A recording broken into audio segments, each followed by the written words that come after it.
सिर्फ मैदान में नहीं लड़ी जाती, कभी कभी शब्द भी मिसाइल बन जाते हैं। जी हाँ, आपने बिल्कुल सही सुना। मिडिल ईस्ट में विस्फोटक जंग के बीच अब एक नई तरह की जंग शुरू हो चुकी है और इस जंग का नाम है नैरेटिव की जंग। और इस बार ईरान ने ऐसा दांव चल दिया है जिसने पूरी दुनिया का ध्यान अब ईरान की तरफ खींच लिया है।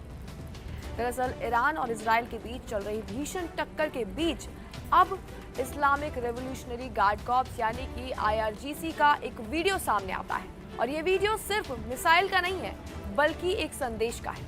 बता दें कि वीडियो के अंदर एक मिसाइल पर पोस्टर चिपकाया जा रहा है और इस पोस्टर पर लिखा है ये जंग अवैध है, अमानवीय है और थैंक यू प्रधानमंत्री।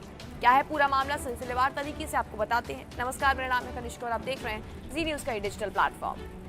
दरअसल बता दें कि ये शब्द किसी आम आदमी के नहीं है बल्कि ये शब्द हैं पेड्रो सांचेज के। जी हाँ, आपने बिल्कुल सही सुना। स्पेन के प्रधानमंत्री जिन्होंने खुलकर इस जंग का विरोध कर दिया है और कहा है कि ये युद्ध अवैध है। ईरान ने उनके इसी बयान को उठाया और उसे मिसाइल पर चिपकाकर इजराइल की तरफ दाग दिया।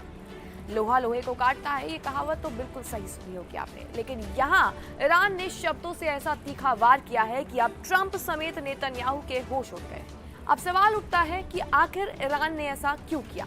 तो आप बता दें कि दरअसल ये सिर्फ हमला नहीं था बल्कि ये ईरान की एक मैसेजिंग स्ट्रैटेजी थी। ईरान दुनिया को ये दिखाना चाहता है कि अब ईरान वो अकेला नहीं है, दुनिया के बड़े नेता भी इस जंग के खिलाफ हो चुके हैं और यही वजह है कि पेड्रो सांचेज के बयान को अब ईरान हथियार बनाकर इस्तेमाल कर रहा है। अब दूसरी तरफ अगर नजर डालते हैं तो डोनाल्ड ट्रंप जो शुरुआत में आक्रामक तेवर दिखाते हुए नजर आए, धमकियां, अल्टीमेटम, तबाही की चेतावनी उन्होंने दी, लेकिन अब उनके सुर भी बदलते हुए नजर आ रहे हैं। दरअसल कुछ रिपोर्ट्स बताती हैं कि डोनाल्ड ट्रंप ने खुद आदेश दिया था कि ईरान के पावर प्लांट, एनर्जी इंफ्रास्ट्रक्चर पर कम से कम 5 दिन तक कोई भी हमला ना किया जाए।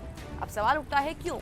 तो दरअसल इसके पीछे आधिकारिक वजह है और बातचीत की उम्मीद बताई जा रही है, लेकिन असली कहानी कुछ और भी हो सकती है क्योंकि एक तरफ दुनिया के कई देश, ऑस्ट्रेलिया, जापान, ब्रिटेन इस जंग में कूदने से पीछे हट रहे हैं, तो वहीं दूसरी तरफ अब स्ट्रेट ऑफ हॉर्मुज पर संकट और गहरा गया है। इस समय अपने चरम पर है, तेल सप्लाई खतरे में है, एनर्जी क्राइसिस का डर इस समय पूरी दुनिया को सता रहा है और सबसे बड़ा खतरा तो और डर इस बात का है कि अगर ईरान के एनर्जी ठिकानों पर हमला होता है तो ईरान पूरे मिडिल ईस्ट की इंफ्रास्ट्रक्चर को निशाना बना सकता है।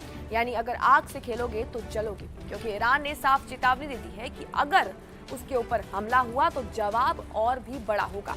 और यही वो मोड़ है जहां से पूरा खेल पलटता हुआ नजर आ रहा है। एक तरफ अमेरिका है जो दबाव बनाना चाह रहा है लेकिन कदम अपने संभाल कर रख रहा है, तो वही दूसरी तरफ अब ईरान खड़ा है जो सिर्फ जवाब नहीं दे रहा बल्कि नैरेटिव, कूटनीति और सैन्य तीनों मोर्चों पर खेल रहा है। और फिलहाल इस बात की बिल्कुल सच्चाई है कि ईरान की चालें दुनिया को चौंका रही हैं। क्या लगता है आपको इस रिपोर्ट के बारे में? कमेंट सेक्शन में अपनी राय जरूर दें और तमाम ऐसी जानकारियों के लिए बने रहिए।